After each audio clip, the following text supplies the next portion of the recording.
everyone, and welcome to Society Friday. We're going to be talking about organized play here today. We're going to start off with me and James here. Hi, everybody. This is James Case, the newest addition to the organized play team. Hi, everybody. And I am Linda Zayas Palmer, organized play lead developer.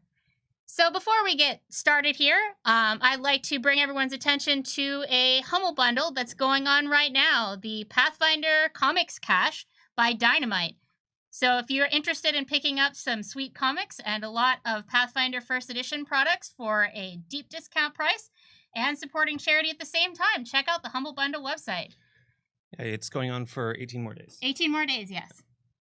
So we're going to talk some here, and then we're going to be bringing on Thirsty for some more information about Starfinder Society and a special announcement. So stay tuned for that. So now that you're here, James, we finally have a full team again. Yeah, it's nice to be on the team, for sure. Yeah, we've been... since John Compton left right around Gen Con, so for a little while we've made it work, but certainly having everybody together again makes it work all the more smoothly. So I thought I'd talk a bit about what it is that actually we all do on the team. So I, as the organized play lead developer, I'll talk about myself first, why not? So don't give me that look. No, go. So I do a lot of the management and coordination of the day-to-day tasks for the team. It means I do a lot of scheduling and project management, and I also handle a lot of working with other teams to make sure that things flow smoothly and whatever tasks need doing in general. I mean, no 2 days of my job are really the same. And there's also never a day when I can actually just like sit down and focus on one project. It's always all over the place. So it's pretty exciting, really, and it's always a new challenge, and that's really great, I think. And so I'm doing that, and then other members of the team. So Tanya, as the organized play manager, handles so many different things. She is basically, if it's a thing and it touches the volunteers at all, or it has to do with coordination of the program as a whole, as opposed to the actual digital PDF products, then that's going to be Tanya.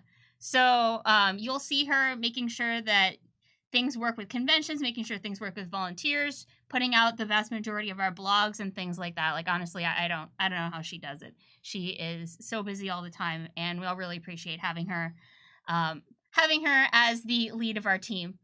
Then we have Thirsty and Mike, Thurston Holman and Mike, and their positions are now more similar to each other now that I'm in the lead role, with Thirsty on the Starfinder Society side and Mike on the Pathfinder Society side. So Thirsty and Mike are really in charge of those specific lines, making sure that the full arc of the season is followed, taking point on outlining the scenarios themselves, and doing the vast majority of the development for those. And that's sort of how that's been divided up.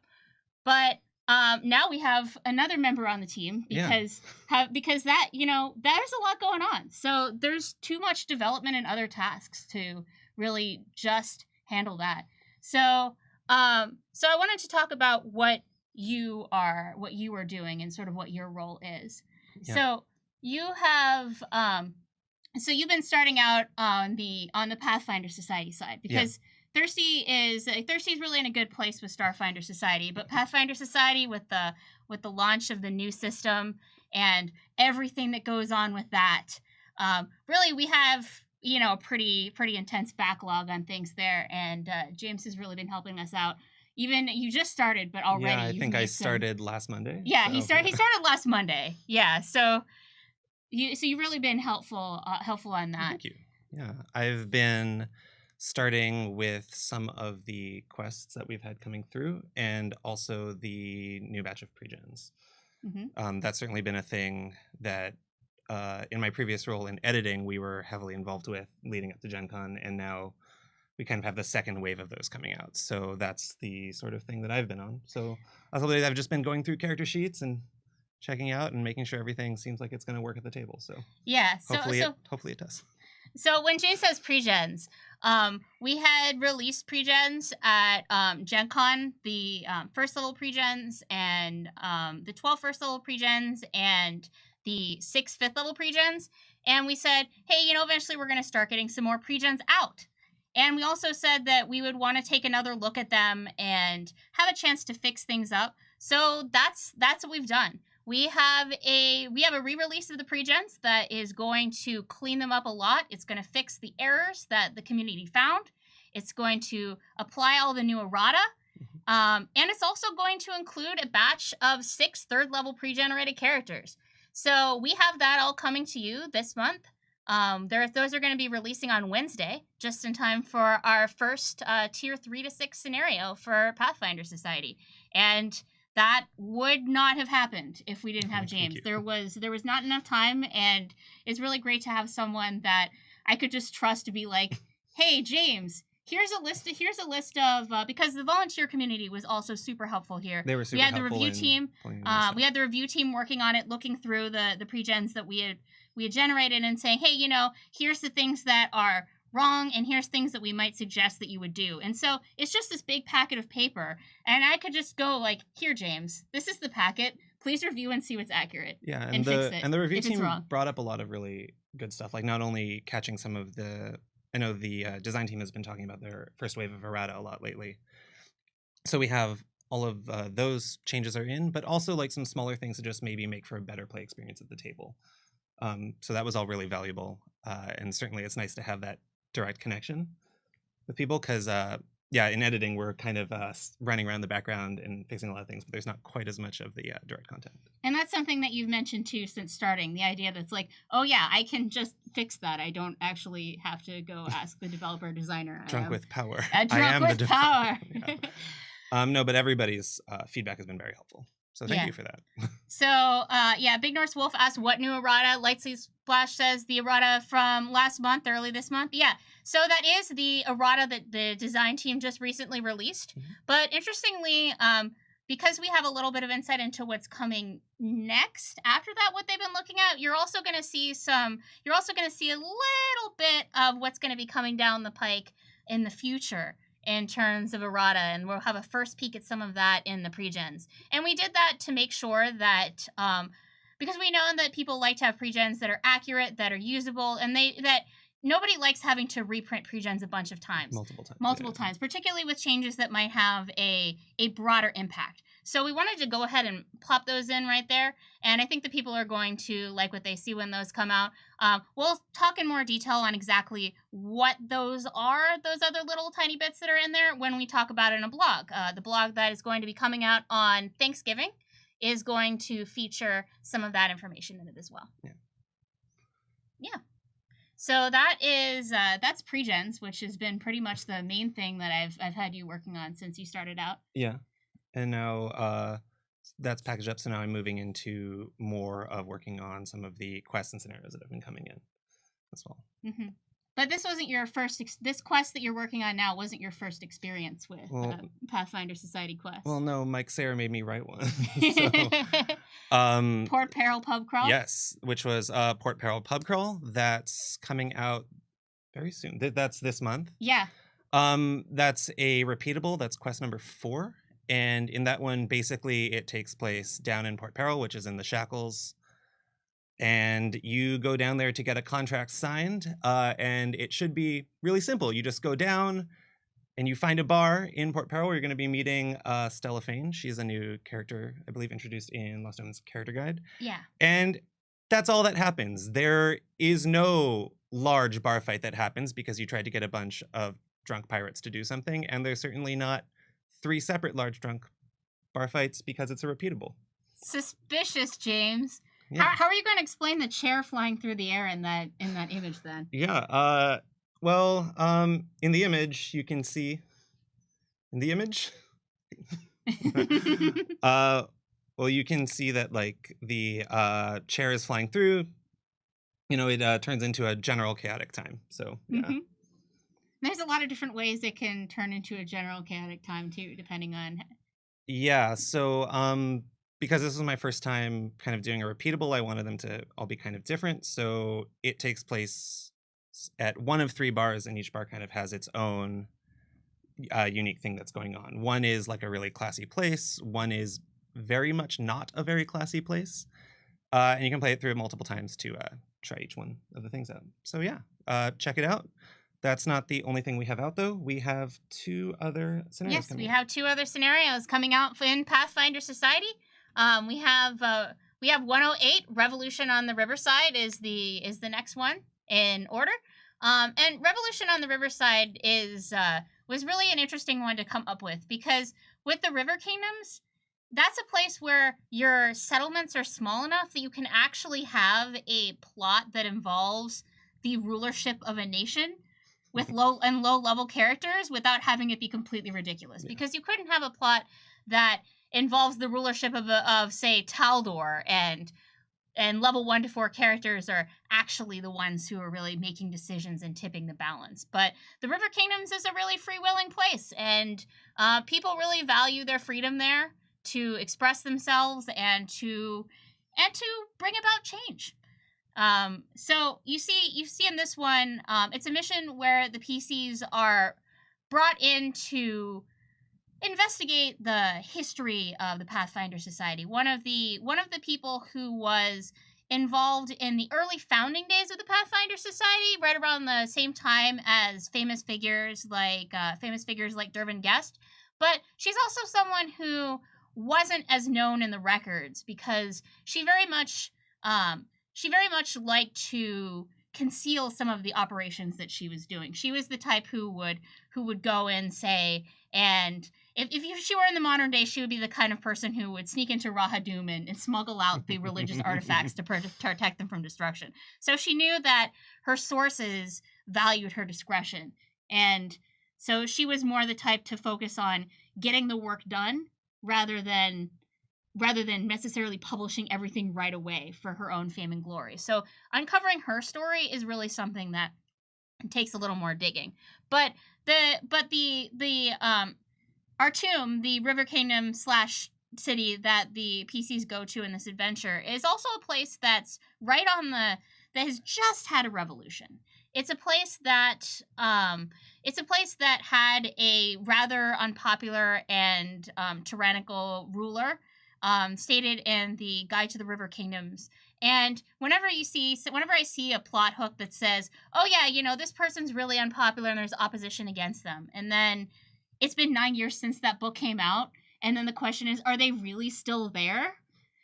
And it's always good to move the needle in an adventure if you can. Kind of check back in and see how things are now that the timeline has been updated to 2nd edition and all that. So. Exactly. And this is a place that is, again, small enough that society can really just say, let's just do this in a scenario. Yeah. And let's just do this in a low-level scenario. So that was pretty cool getting to explore that. So this adventure has certainly combat elements, and it also has elements of political intrigue. And there is an important decision that the PCs can make that could well shape the fate of the country for many years to come. So be sure, if you play or jam that scenario, to fill out the reporting data for what the PCs decided, so that your tables can be the ones to set the fate. So that is one of the 2 scenarios we have coming out. That is a tier 1 to 4. Then we have Star-Crossed Voyages. Star-Crossed Voyages is our first tier 3 to 6. Like we said with the pre-gens, we've got a 3 to 6 coming out now. And Star-Crossed Voyages really gives us a chance to do a few things. Star-Crossed Voyages goes into a part of the world that we haven't gone into before in adventures, so that's always exciting. It goes south along the western coast of Garund into lands that, and it's even a plot point in the scenario that a lot of people from Avistan and northern Garund really haven't gone down into the lands along that western coast in a very long time. And this gives us a chance to really introduce Iruxi, which is exciting, like the Iruxi NPC you see there. I was gonna say, can you tell me anything about this NPC, because I'm really digging that feather. Yeah, she is an astrologer that could be a helpful ally to your PCs during the scenario. And we have this coming up with this one. Really, part of it was the idea that with we like to in society to support all the other products that Paizo puts out and to have ways for people to engage with the new content. And so this is looking at one of the most popular things that you get whenever you get any new source coming out are the ancestries. So this is our chance to have a Ruxie in a scenario. And what that may mean for other ancestries in the future isn't something that we're ready to talk about just yet, but it's certainly something to... But they're certainly starting to like pop up in our stories, especially having them in the book. I really like that she's an astrologer. It ties in with their whole lore about, stargazing and that kind of thing. So yeah. Yeah. So those are the ones that we have coming up in Pathfinder Society. In Starfinder Society, I'll leave the main details on that to Thirsty yeah. Because he is the expert on these. But we have adventure for Starfinder Society 211, Descent into Verdant Shadow, which is a really nifty adventure taking place in a frozen jungle, in which the PCs have to avert a catastrophe that could well affect the entire region. And we also have Colossus Heist, scenario 212, a high-level adventure that its working title was Kaiju Heist, which is just awesome.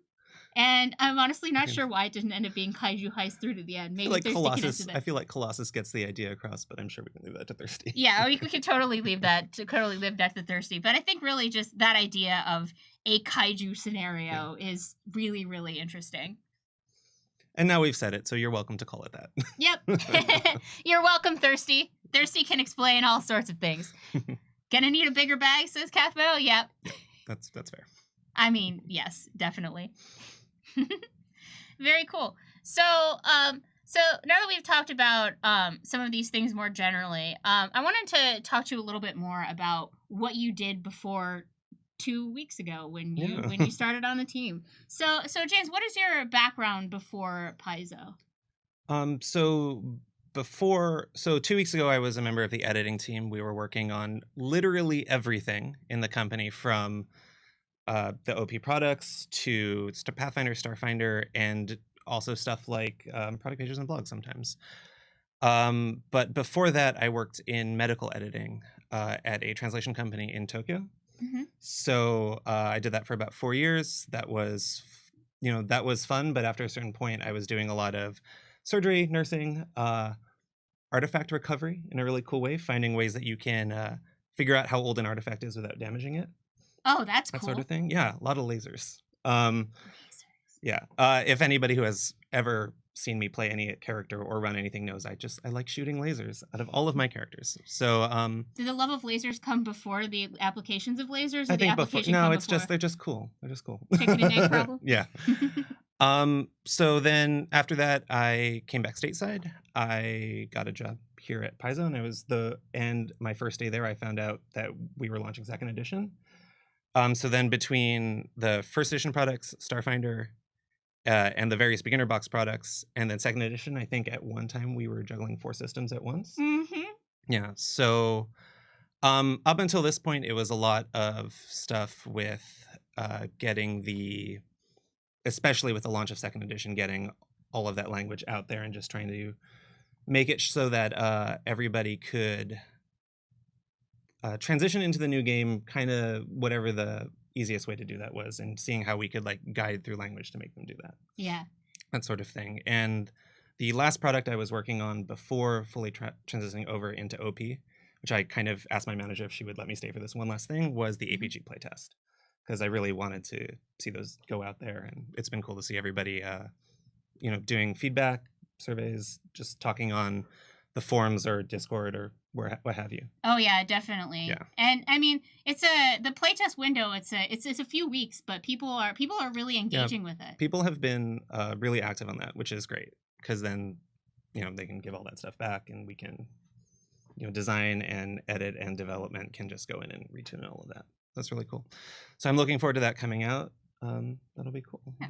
And it was certainly a fascinating process with the core rulebook, watching just how much that evolved from week to week to week as design brought in the feedback. So if you haven't given your feedback for the playtest yet, I highly recommend you do it. The design team does read through everything. They do read through everything. They literally read every single comment you post. So do keep that in mind.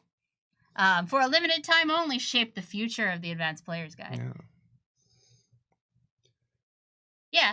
So I wanted to ask you as well. So what was it like when you first found out we were doing second edition? Because I know I had that experience too, where it's like day one. Oh, hi. Oh, it was day one. Yeah. People kept referring to it by the in-office code name, and I was like, "What's that?" And then somebody's like, "Oh, we're doing second edition." I was like, "Okay, yeah, there we go." It was cool. Like I definitely feel like I joined at the right time. I mean, all things considered, it was really cool to work on the launch of a major edition. And there's a lot of things in there I really like. Like, I really like playing Druid a lot. There's some cool things with that in addition that I like. I like that the Storm Druid is like a core thing because I just want to rain lightning on people.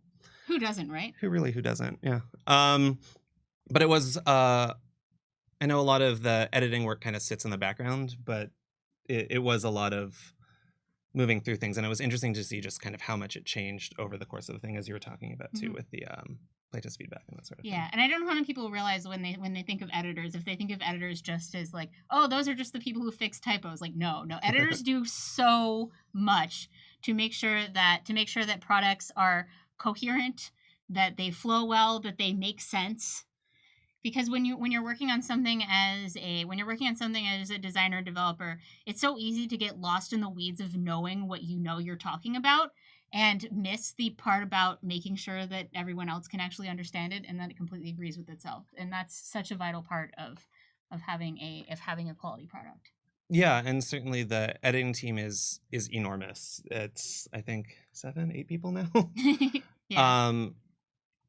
And that's been and so it was really good to have a lot of people collaborating on, because when you start a new edition, it's not just people are going in with no knowledge of a new system. They're going in with all of these expectations from first edition. And so of course, the Swashbuckler's Panache is a really good example of this, where in first edition it functions very differently from how it does now in the APG playtest. But we wanted to use that word, design wanted to use the word panache. We were like, oh, this is the word panache, we're going to keep with it. And then it was talking about like, how can we use the same word but like make it very clear? It's like, oh, by the way, now it's not a pool of points you go up and down. It's just you're in awesome mode or you're not in awesome mode. So like that's a lot of the sort of thing that we look at as well, is just trying to kind of make sure that it all kind of flows naturally, that sort of thing. Yeah. For sure. So how would you describe the role of an editor as a whole? We do fix typos and that sort of thing. We do quality assurance. But we also are kind of beta testing it in our heads as we read it. A lot of editors kind of just everywhere, but especially here where we have so many different kinds of writing happening at the same time. His job is to kind of look at an option and be like, is this saying what the designer or the developer or the initial writer wants it to say? You've all had that one moment where somebody at the table maybe reads a feat or a spell and it does something, and they claim because they read it a certain way that it does something obviously broken or obviously unpowered, but like that's what it says. So a big part of what we try to do is we try to tighten up the wording, make sure it's really clean. The other thing that we've done a lot lately is just trying to make sure that it all, it speaks to like our values as a company, making it like a really wide and open kind of fantasy, that sort of thing. So making sure that it's inclusive and that very much so, yeah. That was inclusive, or the gaming is for everyone is a thing that we're really happy to see in the core rulebook. So that's a lot of making sure that we're using inclusive language and that sort of thing. And because editing is a large department and people are coming at it from a lot of different areas, we just have a lot of different viewpoints there, and which is really helpful. And a lot of times that chat has so many times where people throw something in and then we throw something in and being like, does this say what we want it to say? And we're like, oh no, I read that as you can do 300 damage. And we're like, okay, that's good. Well, I mean, I think that I know that organized play eventually put in a role or a rule in the FAQ in first edition that was basically, I can read this in a way that says that it gives me infinite power / money / it's a yada yada yada. Yeah. Is that what the rule says? We actually put in a FAQ entry that's like, we know you're very clever, but if you find yourself plus, like, good job, but good job. But if you find yourself sitting there thinking, I could technically read it this way, but maybe my GM will hate me. Like, please, maybe don't do that. Like, we don't want your GMs to hate you. Yeah, don't make your exactly. And you really bring a lot of skills from being an editor to the organized play team. Being someone who you're very detail oriented. Of course, you're very creative, and I also really like the skills that you bring in terms of efficiency of work. I'm so lazy. I don't want to do anything. No, I'm always looking for sort of ways we can clear up processes if there's no reason for us to manually spell check an entire thing if we can just train, for instance, our spell checker. I put in Golarion, but I also put in like Golarian because that's a word people oftentimes misspell. So I just have a thing that fixes that. And especially with organized play, our tournament's very tight. So yeah, hopefully that'll work. I mean, you've already been taking some steps to with your spreadsheet food to make our policies more efficient. There's several. Right. I mean, I know we're gonna save a lot of time, and I really appreciate the way that you approach things and the way that you're new on the team, but you're also not like, oh yeah, like we should just do it that way because that's the way that we've done it. You're like, why? Yeah. Why do we do it this way, and can we do it better? And I think that's really what we need. All right. Yeah, and especially with the new edition, we have a lot of new people coming in, so it'd be really cool to, just to kind of make that transition as easy as possible. So yeah. Yeah.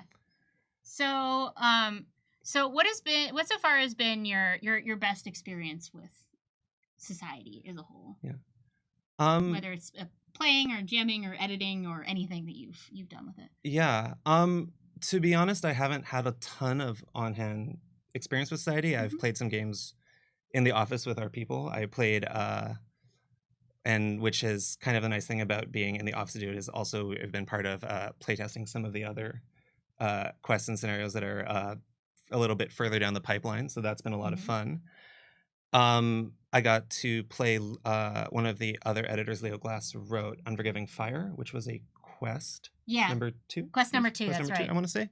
And so we all got together and we ran that with him, and we all played rather silly characters, and it was good fun. How else are you supposed to playtest something if people are playing serious characters? I know. Are you really demonstrating a society game? Are you testing the bounds of the system? Are you really demonstrating a society game? Yeah. So it's been really cool to see just the variety of adventures that can come out on a really fast turnaround, and they can each kind of be in their own little part of the world. And that variety is really cool. Because in editing, we had much longer projects we were with for a long time. This is kind of just, there's so many scenarios a month, right? Like we have these 3. Thirsty's going to talk about his 2. So that's good. And we also have the Adventure Card Society running at the same time. So that's releasing releasing every couple of months. And I'll have more to say about that soon. Yeah. But it's been great to kind of just get into the organized play works really closely with the lore of the world. Yes. In a way that's a lot more deep than even what we have in something like Lost Omens, which is like the lore line, right? Yeah, and that we can really just jump in and do a deep dive on a place, especially because with such a short adventure, you have a lot of freedom to just say, okay, I can just invent this little town on the map, and I can do something in this little town. Your little river kingdom. Yeah, you don't have to then necessarily have to consider the ramifications of world-shaking plots and events that have to go along for a long time, and what's going to happen throughout the whole thing. I mean, we do have overarching plots. We have our season meta plots, and that's where the society can really start to move the world. And I mean, I think about that in terms of we have season 8 in Pathfinder Society where you free a demigod from a prison. We have season 9 of Pathfinder Society where the Pathfinder Society plays a key role in the abolition of slavery in Absalom. And even in like smaller ways, like 2 of the things coming out, 2 of the ones coming out this month, Port Peril and Starcrossed, are both they're kind of like lightly tied together. I think the they're both heading down the coast of Garen, and I think the idea there is that the PCs for Starcrossed are on the boat that's like tailing the boat that the PCs are on in Port Peril. So it's like a cool way to kind of tie everybody's adventures together, which I really like. And I like that it gives a sense that you, as the player, can be involved in a plot from many different angles. You can say, "Oh yeah, I know the people who did that. That was my other character." Or you can play these plot connected scenarios with the same character. And it's always fun to put these little bits into scenarios that say, if the PC played this scenario and has this boon, then something else happens because the NPC recognizes them. Certainly the interconnectivity is a thing that I'm very much looking forward to getting to play with. So, and I really like the potential that comes from having the adventure summaries on the Chronicle sheets now for 2nd edition, so that it's a lot easier to go back and reference things. So that way you can say, hey, what happened during this scenario that I played 3 years ago? Oh yeah, this is what happened. Yeah. And there's a lot easier way for GMs to cue into what happened other than just having everything based on boons. Right.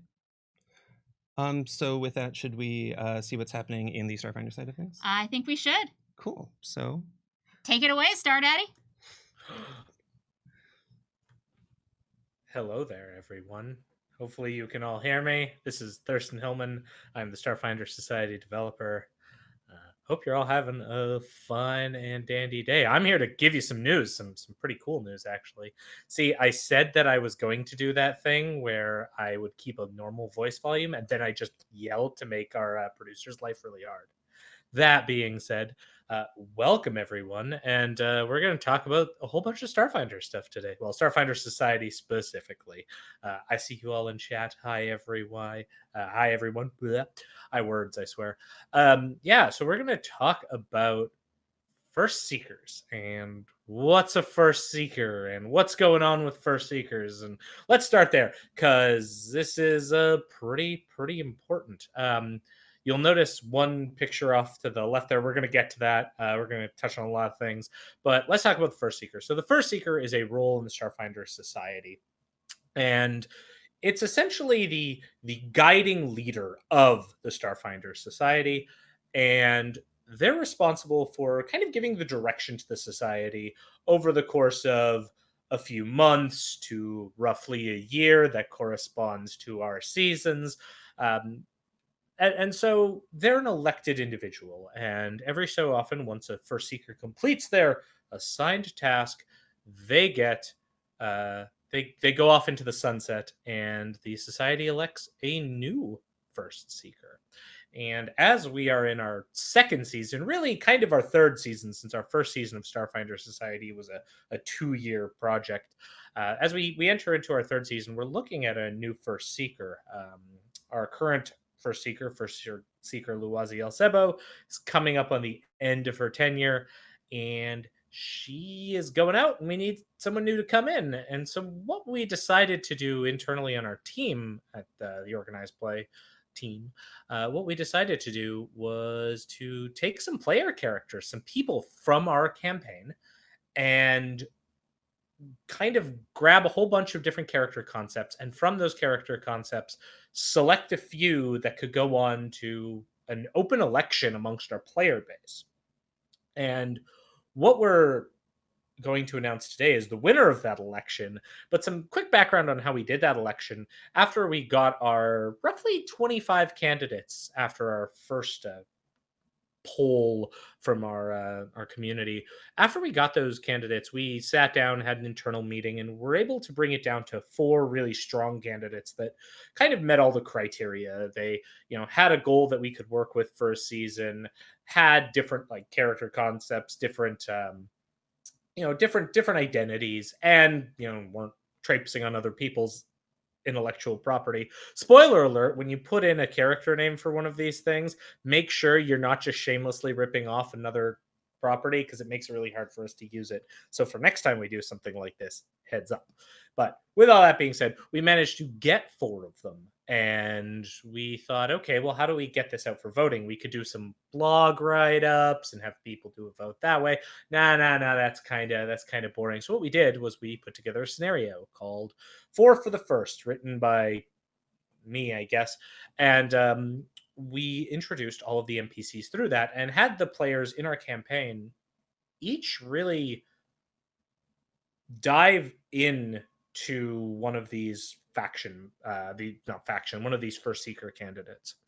And so during the course of War for the First, the players got a chance to interact with these NPCs and then figure out what they're about. And then at the end of it, kind of get nudged to make a vote through an online poll that we had that let the players vote on which candidate they want to be, or which character they want to have be the first seeker. Sorry, I stuttered on my words. You're all making fun of me in chat. I see you. That being said, so we had 4 candidates when we did this. And the first one that we have up on screen right now, right over there, is Eivor Stellic. And Eivor is an interesting character. Eivor is a Hilki, which is a red-skinned human from the planet of Akaton, which is something we've had in our lore for a long time, going back to the Pathfinder days before Starfinder was really a thing. And we never really done anything with the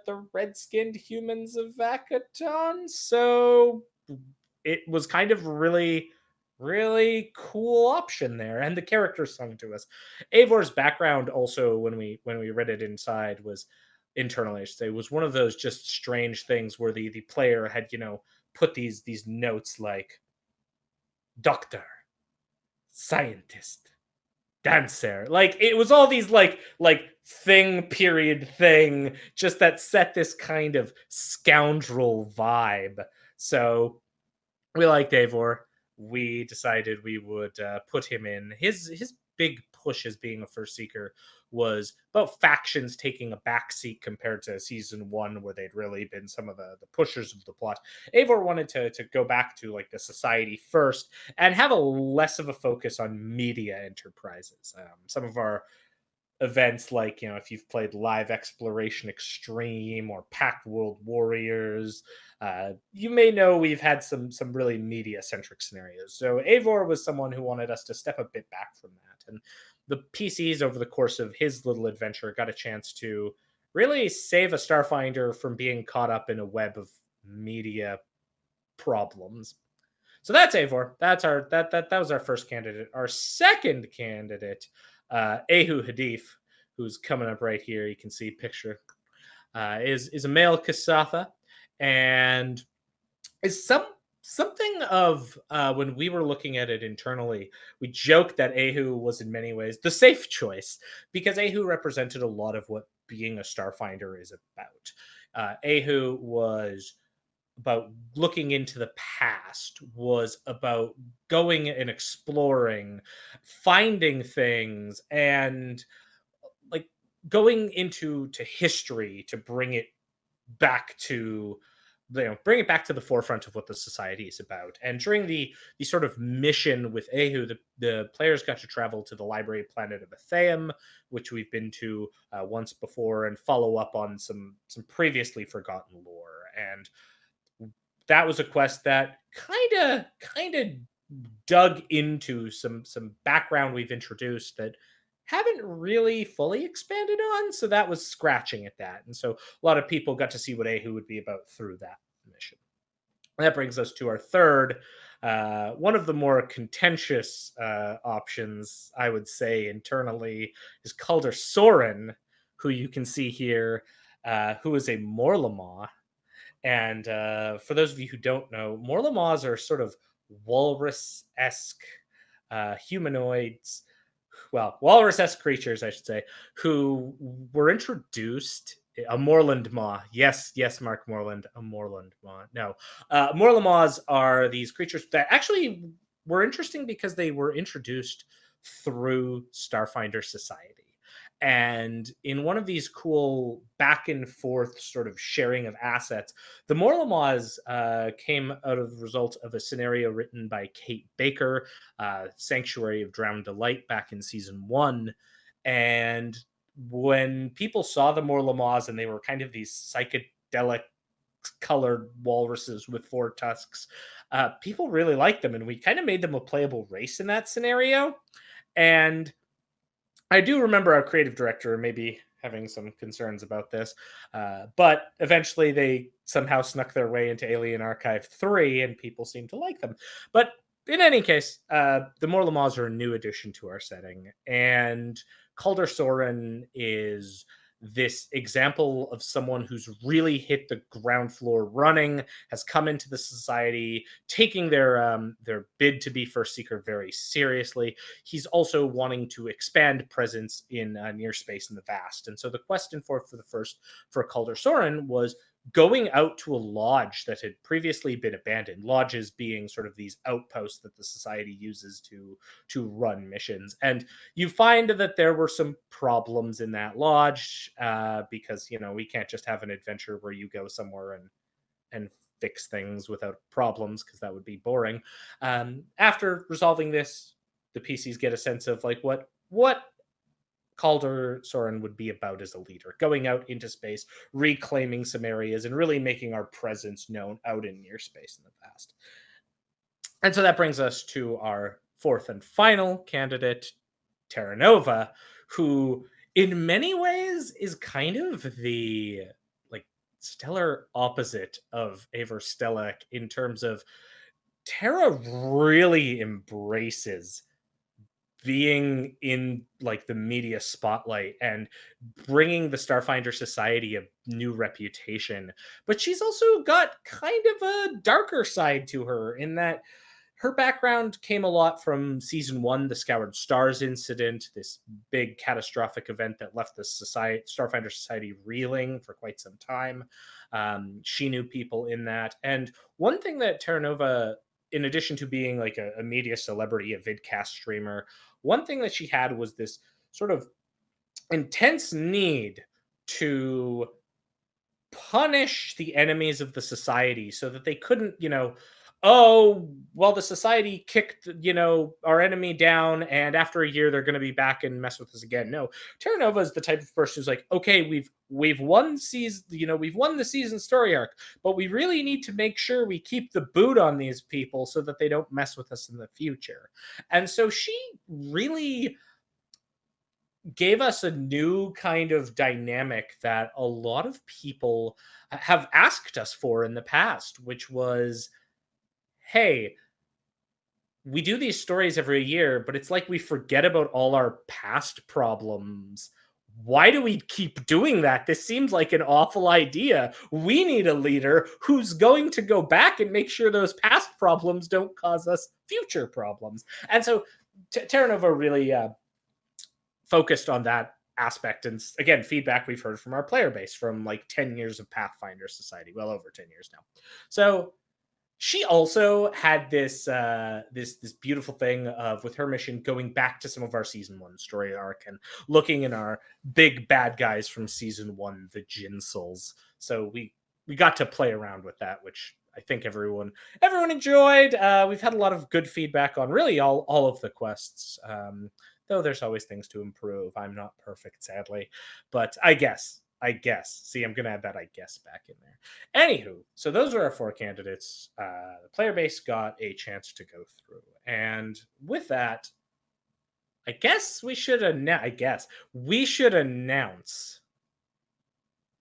who the winner is. Right? Who wants to know the winner? I mean, I got to see the winner a few days ago. Y'all probably want to see the winner. So let's go through in reverse order here and looking at the percentages that we have. I'm going to start from the bottom and work our way up. Oh. See, look at Peyton. He's doing his job, just jumping between images. All right. So at 17.5%, we have Eivor Stellek, who was the lowest of our candidates.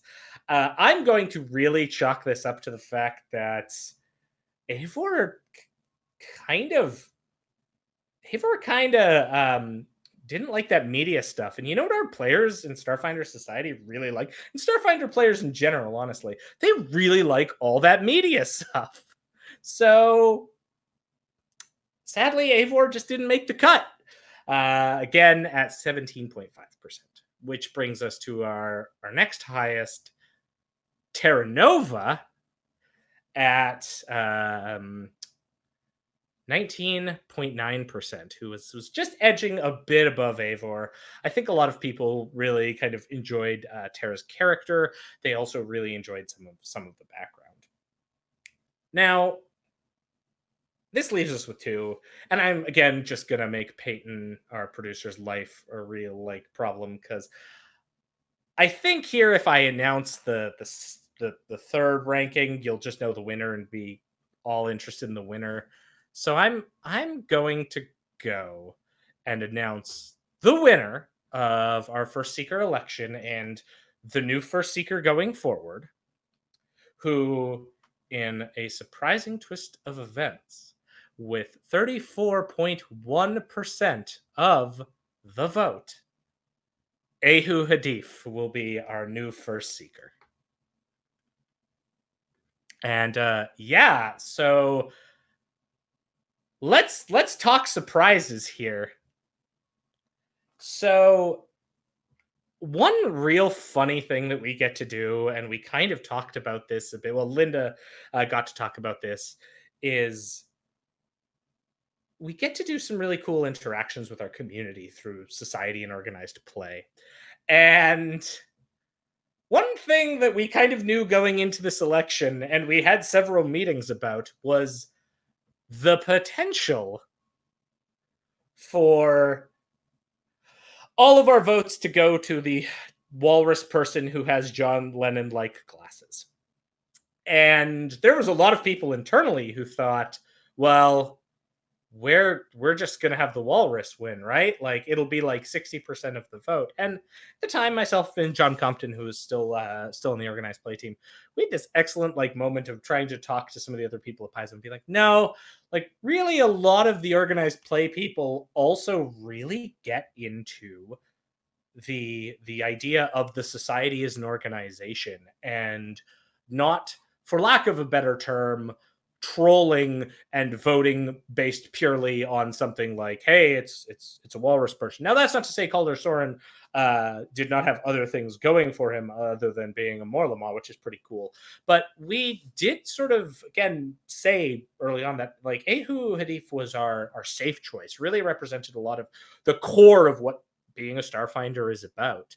And so when we saw the votes come in and that Ehu won, it was kind of in a way, really nice, because we got a boost of, we weren't just going to have a winner based off of, it's a Morlama, crazy.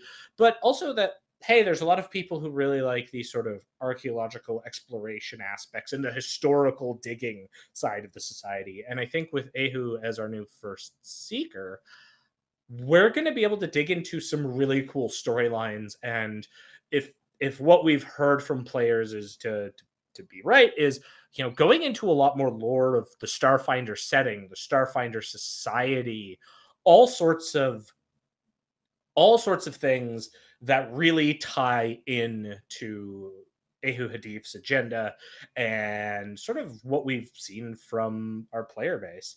And for those of you who we're counting with Ehu getting a 34.1%, that means Calder Soren got a 29.5%.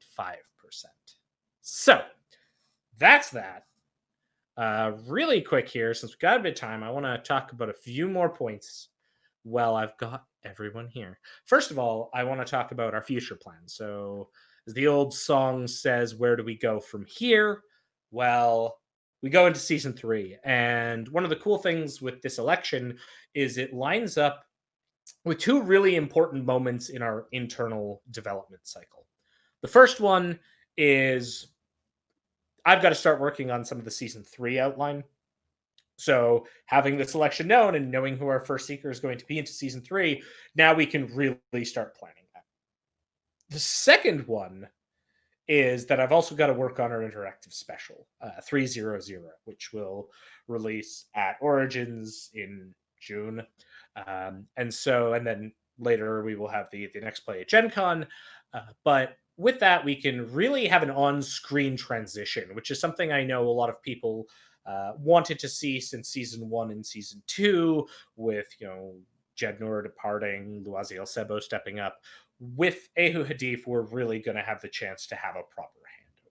So plans going forward is to start working a lot of this into our setting. Knowing the results means we can also start working this into our scenarios right away, and sort of building that up for players who don't follow a lot of the online announcements and whatnot. You'll actually get to see that through scenarios, and that means not just Ehu Hadif. One of the cool things of having art for all these other NPCs is that we can use them in other ways as we want to.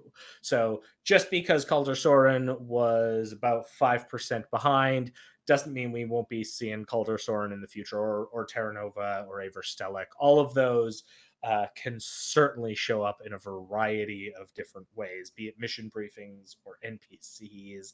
Who knows?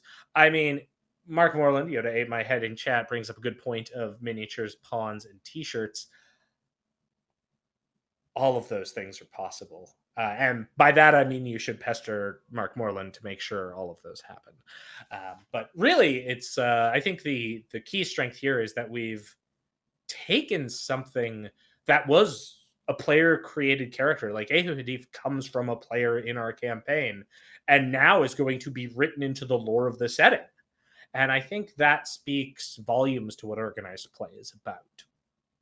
And so as we kind of carry on into the future, bad Starfinder pun, I'm sorry. But as we carry on into the future, you're going to see more of these types of things worked into the setting. This was very much our initial attempt. One thing we certainly learned about this was kind of locking in the first seeker choice to one faction. While appropriate for the season, might not be the best overall. So I've announced it a few times in the past, but just for everyone here, once the season 3 version of the guide comes out, we will be moving the capstone boon of the second seekers over into the general pool, so that any player who hits reputation tier 4 with their faction can start shooting us some emails and getting us some of their character concepts, so we can do more stuff like this in the future and not just have it locked in with one faction. And again, we, like, as you may have seen with like the Data Files faction, we're also really looking at making sure our factions feel alive and have important events happening to them. So look forward to all that kind of interactivity in the future, all that sort of stuff. I think that there is a lot more we can do, and this is really just the start. And I already think our start is pretty darn cool. Now, let's talk about a few other things. We've talked about future plans. Let's talk about scenarios, because we got 2 scenarios coming out this month. As was mentioned briefly by the Pathfinder folks before, we have Descent into Verdant Shadow, which is 2-11, written by veteran author Larry Wilhelm.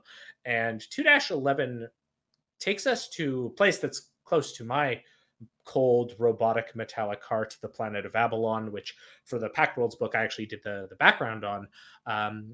It takes us into one of the more natural places on Abalon, an area called an ice well, which is sort of this impact crater that has grown essentially a frozen jungle, and a fiction story coming soon. You heard it here first, and it's coming along quite well. But yeah, so going into this frozen sort of jungle underneath the robotic world of Abalon. And yeah, we are going to be doing some cool stuff with that. So, well, my internet just crashed for a sec. Okay, we're good. All right, so going into an ice well of Abalon, and what that means, and what you're going to find underneath Abalon, and why there's a threat there. Again, written by veteran author Larry Wilhelm, which means you're going to get some really pretty custom maps. It's always a treat when Larry sends us in maps. Yeah, so you can look forward to that. I would suggest giving this one a run It is a standalone adventure, but I would suggest reading it because, as with most seemingly standalone adventures in Starfinder Society, there are some nuggets of lore that might be dug up on it later. So you should definitely give this one a look. And that is a tier 3-6 scenario. So kind of that low mid level. All right, that brings us to another scenario that is pretty high on everyone's want list since it was announced a while back. 2-12, Colossus Heist. And this takes us to the near space world of Dimalco, which is overrun by these pesky, totally not little creatures called Colossi. And Colossi are kaiju. Let's not kid ourselves. They're big, stompy, Godzilla-like monsters that fight and rampage across the planet. Except imagine it's a planet full of them, and there's these little settlements belonging to the species called the Demai, who kind of live in the shadow of these colossi. And yeah, this scenario is kind of interesting. It's a tier 7 to 10. It's I mean, it just scratched a lot of itches that some of our people internally had, which is how I was able to convince Amanda Heyman to write it. She, for those of you who don't know, was actually the creator of Dimalco. And so when we got to kind of put the carrot in front of her that, hey, you sure can write about this planet you've done, which we haven't ever set an adventure on. And yeah. It's kind of crazy. And when I pitched it in a meeting, everyone looked at me like, lol, what? And if you want to see what happens when something gets stolen from the Starfinder Society, and then those people who stole something tried to go to Dimalco to sell it, but then they got eaten by a mecha kaiju, and now you need to get inside the mecha kaiju to get your goods back, this is the scenario for you. And it has the vehicle tag, which little disclaimer on this for those of you who are afraid of an overt amount of vehicle rules. The vehicle tag is there because there is certainly a section that works really well with vehicles, but can work without them as well. And so yeah, I really think people will get into this scenario. It was a blast to write, to develop. Amanda wrote it. She did a great job. And yeah, you'll see a lot of interesting stuff with that. And now brings us to my last thing I want to talk about here. Well, I've got everyone around as we wrap up this show. Let's talk about the character operations manual. You all want it. You all need it. You all want to build a million different characters with a million cool different options that are in that book. And I just want to let you know, here's where we're at. Right now, the additional resources team, which for those of you who are not aware, are a group of volunteers for the Organized Play Foundation that look through a lot of new books. They review them and kind of say, hey, this might be a problem and might not work well in organized play, or hey, this thing maybe needs a tweak to work in organized play. They are just finishing their pass. I received an update on that, and I'm expecting to have that early next week. And following that, I have already spoken with the lead designer for Starfinder, Joe Cassini. We're going to have a quick sit down to review all of their findings compiled with my findings. We're going to go through that. And once that is all done, I am hoping #SoonTM that we're going to get that out probably in the next 2 to 3 weeks at the furthest. And that is kind of the goal that I'm looking for. So it's very, very important that we give our additional resources people the time they need to look at it. They are going to make sure that when we do our additional resources for that book and sanction all of that character operations manual content, that we have the time to really look through it, that they've given it an eye, we've given it an eye. We want to get it out to you as quick as possible, but we don't want to get it out to you and then have to do rollbacks, which sucks for everybody involved. So we're working on it. It's honestly my highest priority. I am pushing, like I said, hopefully in that 2 to 3 weeks at the absolute longest point. We also have the Alien Archive 3 and Dawn of Flame sanctioning, which is finished and just waiting to go up on the website. I'm going to poke some people about where that's at, but that is all done and ready to come out. So I want to make sure that we do a good job on the comm, but that we get it out to you, because we want everyone to be using this book. And we also know there's a lot of players out there who really, really are waiting to make characters based on it. So we don't want you to wait too long. So I just wanted to give that update so that everyone's on the same page as to where we're at, because that is important to me, that we do it, but we do it right, and then we get it out. One of the benefits right now is that we have finished outlining and assigning all of season 2. So that's scenarios through until May, which is giving me a lot of time to catch up on some items like that and really prioritize those. So just a heads up for all of you, that's where we're at internally. I'm going to be having some meetings. I'm actually going to be leaving the Canada sphere that I'm in and going to Seattle in a few weeks as well to have some bigger meetings with some of the folks in the office. And yeah, we have some really cool stuff coming down the pipe. Sadly, you only get a few big announcements today, and I think the biggest announcements is we got a new first seeker, Ehu Hadif. We'll be getting more lore on that in the coming months as I and the team dig into what season 3 is going to be about. So anywho, that's really going to bring it to a close here. I'm going to say we're wrapping up so Peyton knows to wrap up. Otherwise, I'm just going to say thanks, everyone. You've all been great. And until next time, bye.